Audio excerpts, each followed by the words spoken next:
మావిగనే మా విధానం. వచ్చే ఎన్నికల్లో మావిగన్కి సమర్థించే వాళ్ళే మాకు ఓటేస్తారు, అమరావతిని సమర్థించే వాళ్ళు చంద్రబాబుకి ఓటేస్తారని కుండబద్దలు కొట్టాడు. మీరు 3 రాజధానులు అని చెప్పినప్పుడు ఇంకా రాజధాని లేదు అనుకున్నప్పుడు అప్పుడే క్లోజ్ చేసి ఉండొచ్చు కదా. రైతులను ఎందుకు మీ వెనకాలేసుకుని తిప్పి వాళ్ళని గందరగోళపరుస్తున్నారు? అసలు రాజధానికి భూములు ఇచ్చిన రైతుల మీద మీ ప్రోగ్రాం ఏమిటి? చంద్రబాబు ఆ రోజున కూడా అదే మాట చెప్పాడు, జగన్మోహన్ రెడ్డిని మీరు గెలిపిస్తే అమరావతి ఉండదు, అమరావతి కావాలనుకుంటే తెలుగుదేశానికి ఓటేయండి. నమస్తే, తెలుగు వన్ న్యూస్కి స్వాగతం. ఆంధ్రప్రదేశ్ విపక్ష నేత జగన్మోహన్ రెడ్డి గారు నిన్న ప్రెస్ మీట్లో మావిగనే మా విధానం, వచ్చే ఎన్నికల్లో మావిగన్కి సమర్థించే వాళ్ళే మాకు ఓటేస్తారు, అమరావతిని సమర్థించే వాళ్ళు చంద్రబాబుకి ఓటేస్తారని కుండబద్దలు కొట్టాడు. Mavigan versus Amaravati. Yes, we would stand by it. We are for Mavigan. Everybody who is for Mavigan will vote for YSRCP. Everybody who is for Amaravati will vote for Chandrababu. ఎప్పటి నుంచో ఈ మావిగన్ మీద చంద్రబాబు నాయుడుకి కూడా ఒక భయం ఉంది. జగన్మోహన్ రెడ్డి అధికారంలోకి వస్తే దీన్ని ఏదో చేస్తాడు, ఇది ఇబ్బందికరంగా ఉంటుందని చెప్పేసి భయంతోనే ఆయన లోక్సభలో అంటే పార్లమెంట్లో తీర్మానం చేయించి ఆమోదం పొందాడు. ఈ ఆమోదం అప్పుడే అన్నాడు జగన్మోహన్ రెడ్డి, ఆయన ఆమోదం పొందినప్పుడు మేము దాన్ని మార్చలేమా అని అన్నంత పని చేశాడు జగన్మోహన్ రెడ్డి. ఇవాళ దీనిపై స్పందించేందుకు భరద్వాజ్ గారు ఉన్నారు. నమస్తే భరద్వాజ్ గారు. నమస్తే అండి. జగన్మోహన్ రెడ్డి గారు మొదటి నుంచి కూడా 3 రాజధానులు, అమరావతి టు 3 రాజధానులు టు మావిగన్ మచిలీపట్నం టు గుంటూరు అనేది ఒక టూర్ ప్రోగ్రాం పెట్టాడు ఆయన. అంటే ఈ ప్రాంతాల్లో ఉన్నటువంటి ప్రభుత్వ భూముల్లో కార్యాలయాలు నిర్మించేసుకుని ప్రైవేటు భూముల జోలికి వెళ్ళొద్దు అన్న ధోరణిలో ఆయన మాట్లాడుతున్నాడు. కానీ ఇప్పటికే డబ్బులు ఖర్చు పెట్టేసినటువంటి పనులు జరుగుతున్నటువంటి చంద్రబాబు నాయుడు గారు చెప్పిన లెక్క ప్రకారం ఆయన సమీక్ష చేశాడు. అవును, ఆ సమీక్షలో పనులు వేగంగా జరుగుతున్నాయని చెప్పారు, కానీ 30% అయినాయి. 30% వీళ్ళు టార్గెట్ పెట్టుకున్న పనుల్లో. కాబట్టి మ్యాక్సిమం ఆ టార్గెట్ పనుల్లో ఒక 70 to 80% కంప్లీట్ అవుతాయేమో అని ఆశ. 20% ఎలాగూ పెండింగ్ ఉంటుంది. ఇప్పుడు ఆ 20% పెండింగ్ ఉన్నటువంటి వాటిని అలా వదిలిపెట్టేసి ఇంకెక్కడో ఏదో నిర్మాణాలు చేస్తామంటే ఎలాగండి? ఆ జరిగిన చోటే చేసుకోవటం బెటర్. కొత్త అప్పుల కోసం ఇప్పుడు అక్కడ ప్రభుత్వ భూమిలో కట్టినా, ఇక్కడ తీసుకున్నటువంటి భూముల్లో కట్టినా మీరు ఎలాగో ఆ భూములు వెనక్కి ఇవ్వడం లేదు, సాధ్యం కాదు కూడా అది. ఇప్పుడు రైతులు ఇచ్చినటువంటి భూముల్ని ఆ గట్లు సరిహద్దులు అన్నీ చెరిపేసినప్పటికీ ఒకవేళ వీళ్ళు ఇవ్వదలుచుకుంటే ఏదో పద్ధతిలో ఆర్గనైజ్ చేయొచ్చు. కానీ బిల్డింగ్లు కట్టారు అక్కడ. అది చేయలే. అంటే కట్టని భూములు కొన్ని ఉన్నాయి, ఏ నిర్మాణాలు జరపనటువంటి భూములు కొన్ని ఉన్నాయి. పోనీ ఆ భూములైనా మీరు అధికారంలో ఉన్నప్పుడు ఇవ్వలేదు కదా. మీరు 3 రాజధానులు అని చెప్పినప్పుడు ఇంకా రాజధాని లేదు అనుకున్నప్పుడు అప్పుడే క్లోజ్ చేసి ఉండొచ్చు కదా. రైతులను ఎందుకు మీ వెనకాలేసుకుని తిప్పి వాళ్ళని గందరగోళపరుస్తున్నారు? కాబట్టి అది జవాబుదారీగా వ్యవహరించాలి. ఆల్రెడీ ఇరుక్కుని ఉన్నారు, ఒకళ్ళు కాదు, ఇద్దరు కాదు. ఆ మొత్తం రైతులకి సమాధానం చెప్పాలి, వాళ్ళని వదిలించాలి. అసలు రాజధానికి భూములు ఇచ్చిన రైతుల మీద మీ ప్రోగ్రాం ఏమిటి, మీ అవగాహన ఏమిటి, మీ ఆలోచన ఏమిటి అనేది అడగాలి జగన్మోహన్ రెడ్డిని. వాళ్ళ గురించి మాట్లాడిన తర్వాతే మిగిలిన వాటి గురించి మాట్లాడండి. మీరు రాజధాని అక్కడ ఉంచుతారా, తీసేస్తారా అనేది మీ ఇష్టమే. కానీ భూములు ఇచ్చినటువంటి రైతులకి మీరు ఇచ్చేటువంటి జస్టిఫికేషన్ డైలాగ్ ఏంటి అనేది చెప్పిన తర్వాత ఆయన ఏది మాట్లాడినా నడుస్తుంది. అలా కాకుండా ఆయన ఇప్పుడు మావిగన్ అని చెప్పి ఇంకెక్కడో కడతానని చెప్పి ఆ మొత్తం పరివాహక ప్రాంతం అంతా ఎలాగూ CRDA పరిధిలో ఉంది, అది దాదాపుగా ఉంది. మచిలీపట్నం కూడా దీనిలోకి తీసుకురావాలి అనేది ఉద్దేశము. పోర్టు కూడా ఉండాలి అమరావతికి అనేది చంద్రబాబు గతంలో 4-5 సార్లు మాట్లాడి ఉన్నాడు. కనుక ఇప్పుడు కొత్తగా ఈయన చెప్తున్నటువంటిది ఏం లేదు ఆ మావిగన్లో. అంటే ఆయన కన్ఫ్యూజ్ అవుతున్నాడా, లేకపోతే ప్రజల్ని కూడా కన్ఫ్యూజన్లో పెడుతున్నారా? ప్రజల్ని కన్ఫ్యూజ్ చేస్తున్నాడు. అంటే ఆయన ఉద్దేశం, ఆయన అధికారంలోకి వస్తే రాజధాని నిర్మాణం మీద ఆయన డబ్బులు ఖర్చు పెట్టాలని అనుకోవడం లేదు. అనుకోకుండా ఈ ప్రాంతాల్లో ఉన్నటువంటి భవనాలు వీటిని ఏదైనా వాడి అలా కథ నడిపించాలి అన్న టోన్లోనూ ఆ మూడ్లోనూ ఉన్నాడు. అది తాత్కాలికంగా సరిపోతుంది, కానీ పర్మనెంట్గా అవదండి. అంటే ఇప్పుడు ఆల్రెడీ అక్కడ ఆయన అధికారంలో ఉన్నప్పుడు కూడా ఆ తాత్కాలిక సెక్రటేరియట్, ఆ తాత్కాలిక అసెంబ్లీలు అవును. అవే వాడాడు తప్ప ఆయనేమి నిర్మాణాలు కానీ వేటిని పట్టించుకోలేదు. అక్కడ చెట్లు మొలిచినా పట్టించుకోలేదు. వదిలేసాడు అలా టోటల్గా. అలా వదిలేశారేమిటి అని అడిగితే లేదు అసలు రాజధాని ఇక్కడ ఉంచట్లేదు అంటాడు ఆయన. అంటే డబ్బులు పెట్టాడు అక్కడ. డబ్బులు పెట్టకుండా ఆయన ఎంతసేపు మొత్తం ప్రభుత్వాదాయం అంతా కూడా సంక్షేమ పథకాలు ఇతర కార్యక్రమాలకి మళ్లించటం ద్వారా తిరిగి వచ్చే ఎన్నికల్లో గెలవటానికి ఆ డబ్బుల్ని తనకి పెట్టుబడిగా పెట్టుకుంటున్నాడు ఆయన. అంటే గతంలో కూడా ఇందిరాగాంధీ గారు ఒక ఎన్నికలో రుణమేళా నిర్వహించి గెలిచేది ఆవిడ. ఇంకో ఎన్నికల్లో రుణమాఫీ అని గెలిచేది. ఆ డబ్బులు అలా సర్క్యులేట్ అవుతూ ఉండేవి. ప్రభుత్వ డబ్బులతో ప్రజల ఓట్లు ప్రభుత్వాన్ని నిర్వహిస్తున్నటువంటి పార్టీకి అనుకూలంగా వేయించుకోవటం, ఇది స్కీమ్. ఆ స్కీమే దాదాపు వీళ్ళు కూడా ఇంప్లిమెంట్ చేస్తున్నారు. అలా ఎంతసేపు డబ్బులన్నీ అక్కడ ఖర్చు పెట్టాలి, ప్రజలకు ఇవ్వాలి, ప్రజల దగ్గర నుంచి తను దేవుళ్లాగా చూడాలి వాళ్ళు, ఆయన కాబట్టి ఇస్తున్నాడు డబ్బులు అని అనుకోవాలి, తన మీద ఆధారపడేలాగా తయారు చేయటం, జనాల్ని తయారు చేసి నెమ్మదిగా వాళ్ళని తన పర్మనెంట్ ఓట్ బ్యాంక్గా మార్చుకోవటం ఆలోచిస్తున్నాడు. కానీ ఆయన ఒక సిస్టమ్ ఎవాల్వ్ చేయాలి అనేది లేదు. రెండోది జరిగిన కార్యక్రమాలకి మీరే జవాబుదారీ. ఆ రోజున మీరు చేసినటువంటి గందరగోళం వల్లనే మీరు ఓడిపోయారు. మీరు ఏది ప్రాపర్ నిర్ణయాలు తీసుకోలేదు. వైఎస్ఆర్సీపీ ప్రభుత్వం నడిచినంత కాలం ఏ నిర్ణయము కూడా ప్రజలని సంతృప్తిపరిచే రీతిలో నడవలేదు. ప్రతిదీ ఏదో ఒక సమస్యకి దారితీసింది, ఇంక్లూడింగ్ లిక్కర్ పాలసీ కూడా. అది ఇప్పుడు చుట్టుకుందిగా. ఇప్పుడు చుట్టుకుంది అనుకోండి.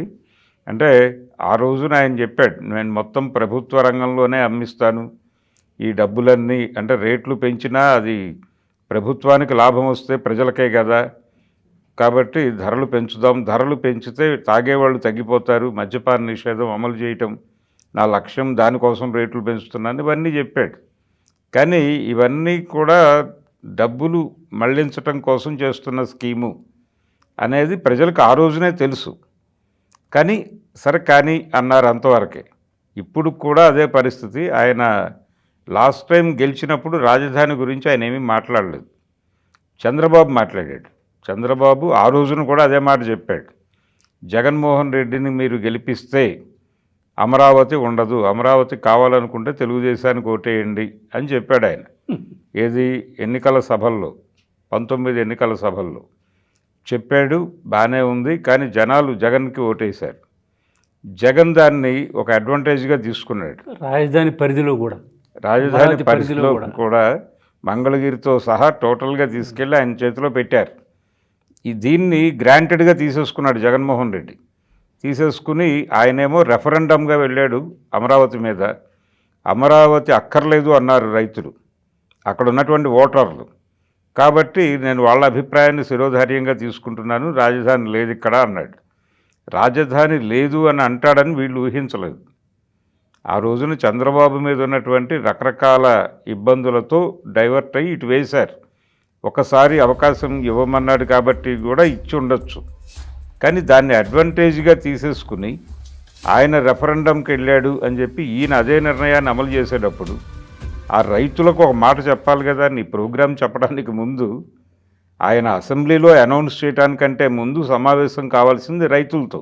రైతుల దగ్గరికే వచ్చేవాడు కదా, రైతుల ఎవరిని లేదు రానిచ్చేవాడు కాదు, ఈయన వాళ్ళు ఇటు కథలనిచ్చేవాడు కాదు, వాళ్ళ మీద వందల బాధ్యత కదండి. దాంతో సంబంధం ఉన్నది వాళ్ళ ఒక్కళ్ళకే. అక్కడ రాజధాని పెడతారా పెట్టరా అనే దాంతో భూములు ఇచ్చిన వాళ్ళని ముందు కన్సిడరేషన్లోకి తీసుకుని తర్వాత మీరు ఏ నిర్ణయం అయినా చెప్పండి. ఇప్పుడు మన పర్యటనకి అందుకే వెళ్ళారేమో చెప్పడానికేనే. మరి అది కొత్తగా భూములు ఇవ్వాలనుకున్నటువంటి గ్రామాలకు వెళ్ళాడు ఆయన, పాత గ్రామాలకు కాదు. పెనుమాక అటువైపు వెళ్ళాడు. అంటే కొత్తగా భూములు ఇవ్వాలనుకుంటున్న వాళ్ళతో మాట్లాడటం కోసం వెళ్ళాడు. అక్కడ భూసేకరణ పట్ల కొంత వ్యతిరేకత వ్యక్తమవుతోంది, వాళ్ళ డౌట్స్ వాళ్ళకున్నాయి. ఆ సందర్భంలో ఈయన ఎంటర్ అవ్వదలుచుకున్నాడు. అక్కడ తెలుగుదేశం కార్యకర్తలు కొంత ఎదురు తిరిగారు, గొడవైంది, వెనక్కి వచ్చేసారు. కాబట్టి ఆ గొడవ పక్కన పెట్టేస్తే ఈయన ఏదైనా నిర్ణయం తీసుకోవచ్చు అండి. మావిగన్ అను ఇంకేదైనా అను మాకు అభ్యంతరం లేదు. కానీ స్పష్టంగా మీరు ముందు అక్కడ రాజధానికి భూములు ఇచ్చిన రైతులతో అదే ప్రదేశంలో అదే భూముల్లో కూర్చోబెట్టి మీరు వాళ్ళ దగ్గర నుంచి కన్సర్న్ తీసుకుని వాళ్ళ అనుమతి మేరకు మాత్రమే ఏ ప్రకటన అయినా చేయండి. మీరు మావిగన్ అంటారా, లేకపోతే గుడివాడ గుంటూరు పెడతారా, ఇంకేదైనా పెట్టుకోండి, మీరు అభ్యంతరం లేదు. కానీ ఆ భూములు ఇచ్చినటువంటి రైతులతో మాట్లాడిన తర్వాత మాత్రమే ఏదైనా మాట్లాడండి. వాళ్ళ అనుమతి లేకుండా మీరు రాజధాని మీద నిర్ణయాలు ప్రకటించే నైతిక హక్కు లేదు ఎవరికి, చంద్రబాబుకి లేదు, ఆయనకి లేదు. చంద్రబాబు నాయుడు ఆయన ఏదో పార్లమెంట్లో నేను దీన్ని ఒక బిల్లుగా తీసుకొచ్చాను, ఇది నా విజయం అని చెప్పుకున్నాడు. ఆ విజయానికంటే కూడా ఇక్కడ నిర్మాణాలు జరగటం అనేది ముఖ్యం. అవును. సో ఇప్పుడు నిజానికి ఈయన రాజేసినటువంటి నిప్పుని ప్రాపర్గా పట్టించుకుని ఈ 30% పనులైనవి 100% మనం కంప్లీట్ చేయాలి ఈ టర్మ్లో అనేది గోల్ పెట్టుకుని పరుగుల మీద, నిజానికి ఎన్నికల కంటే ముందే ఈ శాశ్వత నిర్మాణాలు సెక్రటేరియట్, అమరావతిలో ప్రధానమైన నిర్మాణాలు ఆ 3, అసెంబ్లీ, అలాగే హైకోర్టు, సెక్రటేరియట్. ఇప్పుడు చాలామంది మాట్లాడుతున్నది తెలంగాణలో సెక్రటేరియట్ యుద్ధ ప్రాతిపదిక మీద కట్టేశారు వీళ్ళు, ఎందుకు అంత టైం తీసుకుంటున్నారు అక్కడ ప్రతి నిర్మాణానికి అనేది ఒక ప్రశ్న జనంలో నుంచి వస్తోంది. దానికి సీరియస్గా సమాధానం చెప్పాల్సిన బాధ్యత ఉంది చంద్రబాబుకి. అందుకని ఇప్పుడు ఈయన మావిగన్నని రాజేసిన మంటకి ఈ వేడి సెగ కనీసం తగిలే ఆయనకి. యుద్ధ ప్రాతిపదిక మీద నిర్మాణాలు కంప్లీట్ చేసి వాటిల్లో పనులు మొదలుపెట్టేస్తే కొంతవరకు ఆగుతుంది. మీరు పార్లమెంట్లో చట్టం చేయించారా ఇంకోటి చేయించారా అనేది కాదు, దానికంటే కూడా నిర్మాణాలు కంప్లీట్ అయ్యాయా లేదా కూడా చెప్పాడుగా జగన్మోహన్ రెడ్డి గారు, ఆయన చేస్తే నేను చేయలేనా అన్నాడు కానీ అదంత ఈజీ కాదులేండి.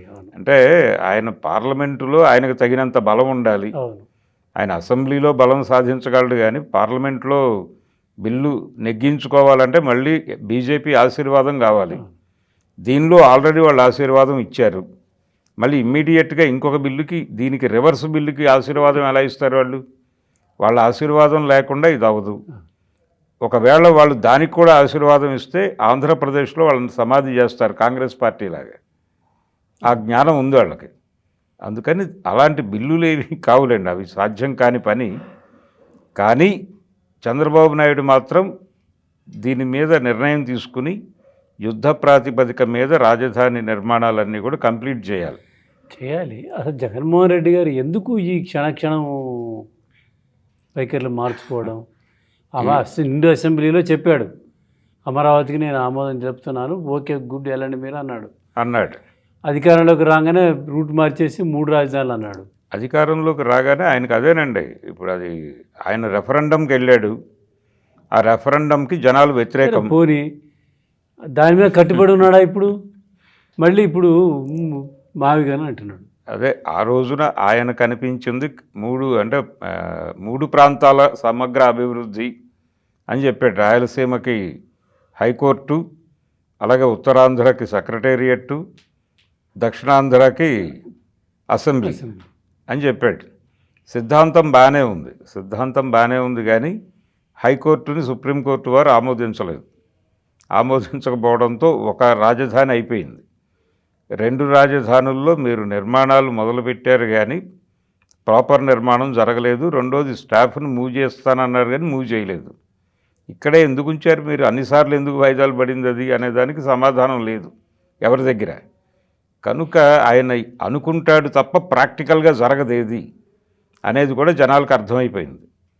అంటే ఒక సమగ్రమైనటువంటి పథక రచన అనేది జరగలేదు ఆ రోజున. ప్రధానంగా ఆయన మీటలు నొక్కటం మీద కేంద్రీకరణ అండి. వచ్చిన డబ్బులు వచ్చినట్టు ఏదో పద్ధతిలో అకౌంట్లోకి తోయాలి, వాలంటీర్లు వెళ్ళి వాళ్ళని చూసుకోవాలి, వాలంటీర్లు నేను జనము మన డబ్బా నిండాలి అంతే. ఈ ఎన్నికల మేనిఫెస్టేషను ఈ గొడవే తప్ప ఆయన మిగిలిన విషయాలు ఏవి పట్టించుకోలేదు. అన్నీ ఇప్పుడు గ్రామీణ ప్రాంతాలలో రాష్ట్ర ప్రభుత్వం ఖాతాలోకి వచ్చేటువంటి రోడ్లన్నీ ఎందుకు అలా వదిలేశారు ఆ రోజున అంటే ఇదే కారణం. ఆయన అకౌంట్లో డబ్బులు వేసాక వాళ్ళకి రోడ్లతో పనే ఉంది అన్న ధోరణిలోకి వెళ్ళిపోతారు. ఆంధ్ర ప్రజల ముందున్నటువంటి సవాళ్ళు ఏంటి? ప్రధానమైనటువంటి ఇదేమిటి? ఇప్పుడు రాజధాని సాధించుకోవాలి అంటే రాజధాని సాధించుకోవడం కాదు, కనీసం నిలుపుకోవాలంటే ఇప్పుడు పెడుతున్నటువంటి ఖర్చు అంతా వీళ్ళు కడుతున్నటువంటి పన్నులే. అవును. ఈ పన్నులతో నిర్మాణాలు జరుపుకుంటున్నవి మళ్ళీ చెట్లు మొలిచి అవి ఇంకేదో కాకుండా, అంటే బూత్ బంగ్లాలు కాకుండా ఉండాలి అంటే వాళ్ళు ఖచ్చితంగా జగన్మోహన్ రెడ్డిని దూరం పెట్టాల్సినటువంటి అవసరం ఉంది. ఇప్పుడు ఆ పరిస్థితి కల్పిస్తున్నాడు ఆయన. కల్పించుకున్నట్టు ప్రకటించాడుగా, ఆయనే కల్పించుకుంటున్నాడు. అంటే ఒక నడుస్తున్నటువంటి కార్యక్రమాన్ని అడ్డుకోవడం కన్నా కూడా అది క్వాలిటీగా జరుగుతోందా, ప్రాపర్గా జరుగుతోందా లేదో దాని మీద నువ్వు ఆడిట్ చేయి, వెళ్ళి అక్కడ పరిశీలించు పనులు, ఎందుకు వేగంగా జరగట్లేదు అని గొడవపడు, లేకపోతే దుర్వినియోగం జరుగుతోంది అని చెప్పి గొడవపడు, కాంట్రాక్టులు మీరు అనవసరంగా వ్యయం పెంచేస్తున్నారు అని గొడవపడు, అది ఓకే, అది ప్రజలు కూడా హర్షిస్తారు. అలా కాకుండా నువ్వు సగం అయిపోయిన 80% అయిపోతున్న దాన్ని మళ్ళీ మొదటి నుంచి మొలకేస్తాను అంటే ఎలా కుదురుతుంది? ఇప్పుడు ఆయన 2 మాటలు చెప్తున్నాడండి. ఇప్పటికీ అదే ప్రెస్ మీట్లో, నిన్న జరిగిన ప్రెస్ మీట్లో అమరావతిలోకి వ్యతిరేకం కాదు, నిర్మాణాల్లో జరుగుతున్న అక్రమాలకు వ్యతిరేకం అంటాడు. అవును, అక్రమాల మీద అంతకు ముందే మాది మావిగన్ అన్నాడు. అక్రమాల మీద నువ్వు యుద్ధం చెయ్యి, ఎవడు కాదు. ఆయన అంత భిన్నమైనటువంటి మాటలు అదే ప్రెస్ మీట్లో చెప్పాడు. ముందేం మావిగనే మా ఇది, మావిగన్ నినాదంగానే మేము ఓటింగ్కి పోతాము, ఎన్నికలకు వెళ్తామని చెప్పాడు. చెప్పి మళ్ళీ చివరికి ఏదో విలేకరులు అడిగిన దానికి అక్కడ అక్రమాలు జరుగుతున్నాయి, వాటికి మేము వ్యతిరేకం అంటాడు. అక్రమాలకు వ్యతిరేకం అయితే యుద్ధం చేయండి. లేదు, విశాఖపట్నం విషయంలో కూడా ఆయన అడిగిన ప్రశ్నలకు దేనికి స్పష్టమైనటువంటి సమాధానం చివరికి విశాఖపట్నం ఎత్తిపోయినట్టేనా, ఇప్పుడు రాజధాని లేనట్టేనా అంటే మైక్ తీసాడు పెట్టి వెళ్ళిపోయాడు. అదే అంటే ఎందుకు సమాధానం చెప్పలేదు అనేది ప్రశ్నే. అంటే పోనీ విశాఖపట్నం నీ కోరిక ఉంది కాబట్టి సెక్రటేరియట్ అక్కడే పెట్టు, ఇక్కడేమో నిర్మాణం జరిగిపోతుంది, ఆల్రెడీ నిర్మాణం జరుగుతోంది, అది 80% కంప్లీట్ అవుతుంది మ్యాక్సిమం. సుమారు 50-60 వేల కోట్లు ఖర్చు పెడుతున్నారు అక్కడ. 60,000 ఆల్రెడీ అయిపోయింది, ఇంకా దీనికి మించి ఖర్చు పెట్టాల్సింది ఉంది. కాబట్టి ఇప్పుడు ఈ డబ్బులన్నీ ఎక్కడ పోసినట్టు, పోయటానికి కృష్ణానదిలో కూడా కుదిరే పని కాదు ఇన్ని డబ్బులు తీసుకెళ్ళి పోస్తానంటే. అందుకని ప్రజలు కొంచెం ఆచితూచి నిర్ణయం తీసుకోవాల్సినటువంటి అవసరం అయితే ఉంది. ఈ మాటలు ఆపాలి ఆయన ఇమ్మీడియట్గా, అంటే బూమరాంగ్ అవుతున్నాయి అనే విషయం కనీసపు స్పృహ ఉండాలి. లేదు మనం ఈసారి కూడా గెలవం అనే ఏదైనా కాన్ఫిడెన్స్ ఉందా ఆయనకి? ఉండి ఏదో మాట్లాడాలి కాబట్టి మాట్లాడుతున్నాడా? ఎందుకంటే గత కొంతకాలంగా పేరునే అని చెప్తానే ఉన్నాడు, మా నాయకుడు జగన్మోహన్ రెడ్డి గారికి అమరావతిలో డబ్బులు ఖర్చు పెట్టడం ఇష్టం లేదు అని చెప్తానే ఉన్నాడు ఆయన. అవును, లేదు, అది అందరికీ తెలిసిన విషయమే. దేని మీద ఖర్చు పెట్టాడు ఆయన? మావిగన్లో కూడా ఇప్పుడు ఆయన ఏదో గబగబా పాత భవనాలేదా, మచిలీపట్నంలో ఉన్నటువంటి పాత జడ్పీ నిర్మాణం ఒకటి ఉంది, బ్రిటిష్ కాలంలో కట్టింది, అలాంటి నిర్మాణాల్లోకి ఏదో తోసేద్దామని ట్రై చేస్తున్నట్టున్నాడు ఆయన. అది కూడా అదొక దుర్మార్గం. ఇప్పుడు మళ్ళీ అక్కడ కొత్త నిర్మాణాలు అంటారు, మళ్ళీ మొదలెట్టే అంటే రెడ్డి గారు వచ్చారు మళ్ళీ మొదలు పెట్టాలని ఒక పాత సామెత ఉంది. అలా రెడ్డి వచ్చి మొదలాడే అనే కార్యక్రమానికి తీసుకెళ్లకుండా జరుగుతున్న దాన్ని జరపటం కోసం ఏం చేయాలి, ఇలా కాకుండా మేము అధికారంలోకి వస్తే మరింత సమర్థవంతంగా ఈ నిర్మాణాలని కొనసాగిస్తాం అని చెప్పాలి, నిరూపిస్తాం అనేది చెప్పాలి. లేదంటే కనుక రాజధాని రైతుల కన్సర్న్ కోసం నువ్వు ప్రయత్నం చెయ్యి, వాళ్ళని ఒప్పించు. ముందు నువ్వు బయట ప్రకటనలు చేయటం కాదు, ముందు అక్కడ ఎవరైతే భూములు ఇచ్చేసి ఉన్నారో వాళ్ళని కన్విన్స్ చేసి వాళ్ళ నోటితో చెప్పించండి. ఈ మాట చెప్పించగలిగితే ఓకే, రాష్ట్రం అంతా అంగీకరిస్తుంది. చూద్దాం జగన్మోహన్ రెడ్డి గారి మావిగన్ అంశం ఎటువంటి పరిణామాలు దారితీస్తుందో. అసలు ఈసారి ఆంధ్ర ప్రజలు మళ్ళీ వచ్చే ఎన్నికల్లో మావిగన్న అమరావతి అనేది మరొక ప్రశ్నార్థకమైనటువంటి అంశం ముందుకు వస్తుంది. దీన్ని ఎటువంటి నిర్ణయం తీసుకుంటారో భవిష్యత్తులో చూడాల్సిందే మనం.